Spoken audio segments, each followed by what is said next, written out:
It is very clear that the motorcycle market is in a very rough place right now, and there is a number of bikes which I'm going to recommend to you guys that you need to watch out for going into the next couple of months, because I think they're going to be extreme bargains and bikes that I don't think you could lose with. With the motorcycle market, of course, I've been watching it like a hawk. I've bought and sold over 50 motorcycles to date, and hopefully many more to come. And with that being said, there's a number of bikes that I think make too much sense going into the year. It's been a few weird years in the economy. We're very uncertain as to what is going to happen in the future, but if you're looking for a nice bike, strap in, because that is what is important in the video today. The very first bike that I'm going to be watching coming into this next year is going to be the Buell 1125R, or CR if you're looking for a naked bike. The Buell 1125R is the only Buell that didn't have a Harley motor. It had a Rotax water-cooled V-twin inside of it, and coming from someone who has a Harley-powered Buell,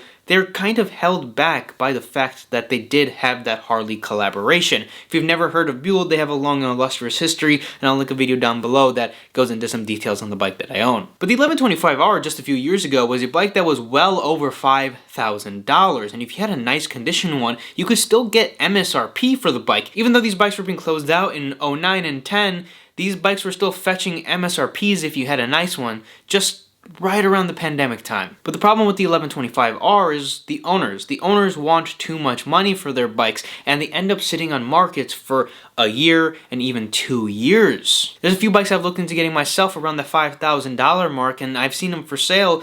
They've been listed for 2+ years at this time, and they're not bad bikes. The 1125R doesn't really have too many problems, and the small problems it does have are very easily fixable. I highly recommend it because you're getting over 130 horsepower with a flash tune closer to 150 horsepower, a Rotax V-twin, and a bike I just don't see going any further down in value. Speaking of special bikes, the Yamaha XS650 is a bike that I think, even going into 2025, is a phenomenal buy. These bikes in the last year or so here have really got soft, and I don't think that market can really last. If you have a well-preserved XS650 or a bike that's been restored to some extent, I truly believe that that bike will be a phenomenal bike to just ride, enjoy, but also just have as a part of a collection. And if you're looking for a vintage bike, the XS650 is one of the most perfect bikes that you can get your hands on. The standard models, I truly believe, are bikes to watch going into the next few years. We've seen bikes like the H2 and the Z1 absolutely explode in value,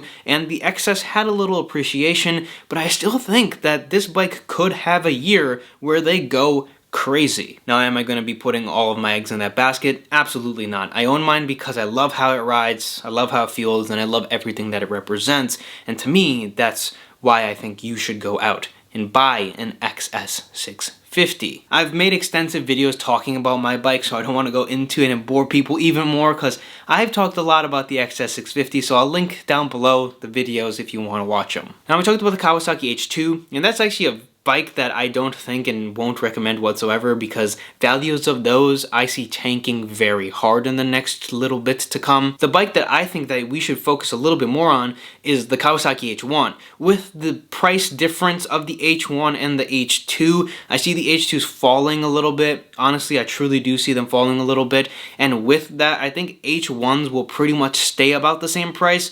If not, in the next few months, we might see them get a little bit cheaper and more get listed for sale. Usually they do trade hands around that $6,500 to $7,500 mark right now, but I do see them coming down, and I've seen a few transact now for numbers that begin with a 5. And if those bikes continuously start to pop up for around that price point, I think it's a fantastic bike to buy this year, and a motorcycle that you can definitely have a lot of fun with. The H2s have got to a point where you can no longer have fun on one of those bikes because you were terrified of how much money you just spent on a bike like that. The auction results do not help these bikes whatsoever, because once a bike breaks a record at auction, everyone thinks their bikes are worth that much money and prices start to get ridiculous. With that being said, I've seen smaller versions of the Kawasaki triples where people are asking ridiculous numbers for them and they're not selling whatsoever. I think the H1 really is the sweet spot to watch going into this next year here. The two-stroke market's really interesting, and another two-stroke I think is worth watching is the RD400. The RD350 is about $5,000. A little higher, a little lower, depending on the conditions of the bikes is really what you can expect to see out of them. But the RD400 on the other hand, you couldn't touch them under $4,000 at all. And now recently I've seen them start to come under that $4,000 pretty drastically. Nice bikes might still fetch a little bit more, but I've seen multiple bikes transact for way cheaper than they've been transacting for the last few years. And I've seen bikes that seem like a reasonable price just sit on the open market. The mixture of those two things, I think the RD400, we can and will see some fantastic bargains for this bike come in the next few months here. I suspect come summertime, the bikes will speed back up and I think they will start to sell for a little bit more. But if you're in the market, you've been looking for one of these bikes, this is your sign to start looking a little bit harder and find yourself a bargain out there, because I guarantee you there are. I'm not even looking for these bikes and I see them and I'm like, that's a price that, you know, it tempts me to get into one. Getting into a bike that's a little bit newer is the Royal Enfield Continental or the Interceptor. Now these bikes are very highly praised. Everyone talks about how good they are, how affordable they are, and how good of a job that Royal Enfield is doing. But motorcycles are really hard to move right now. New bikes especially are sitting on dealership lots. Now even though Royal Enfield seems to be one of the brands that still is selling motorcycles even in this dip in the market, the used ones are absolute bargains. I'm talking about bikes that are selling thousands of dollars off of MSRP with less than 100 miles on them. We're talking about MSRPs of these bikes being a little bit under $7,000. With some incentives and probably some dealer offerings, maybe you're spending around $6,500 or closer to $6,000, but then you add dealer tax, title, registration,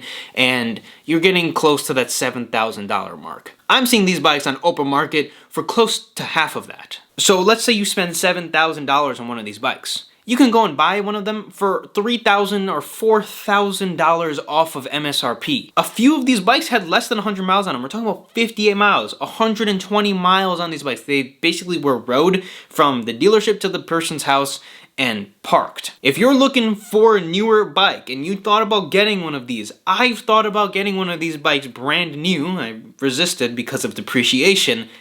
They're now depreciated. I think it's insane as to how far and how cheap these bikes got in a very short amount of time. The next bike on the list is the Honda NT650. It's a bike that I own. It's a bike that this year impressed me in almost every single way. It impressed my friend so much that he also went out and bought one, and I'm thinking about buying a second one simply because for under $2,000, there's not a better bike that you can buy. With these motorcycles, the thing is they're very rare. They only made them for 4 years. They only made a few thousand of them. Many of these bikes were crashed or just poorly modified and aren't worth bringing back. But at the same time, while saying that, you can find these bikes for under $2,000 in running nice operational shape, and it's one of the best bikes that I own. It's a modern day naked sport bike. It's a 650, doesn't make a whole lot of power, but is an absolute enthusiast bike in every single way imaginable. It hugs the corners, it is phenomenal in the twisties. After I got off my R6 or my leader bike, I'd get onto the 650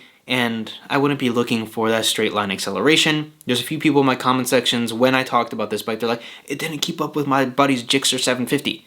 Obviously, it is not made for top speed. It's an enthusiast bike. You get on the bike, you just have fun. It's just a bike you can just put through canyon roads, twisty roads, and enjoy every second of it. The Honda NT650 is not only rare, but it's a phenomenal bike, and those things, when they mix with a little bit of appreciation, tend to make a bike that goes up in value quite a bit. Them being cheap right now means a lot are getting destroyed, and in the years to come, I do think that this bike only has one way to go, and that's up in value. Even if it stays where it's at, I would still recommend it until the day that they're all dead. And the final bike on this list is another newer bike. It is the Indian FTR 1200, a bike I have always liked the look of, but has only come onto my radar within the last few weeks here. I always thought these bikes were cool, but the reason why I never looked into them is because they've always been out of my price range. They've always been super expensive. The MSRP of this bike is over $13,500.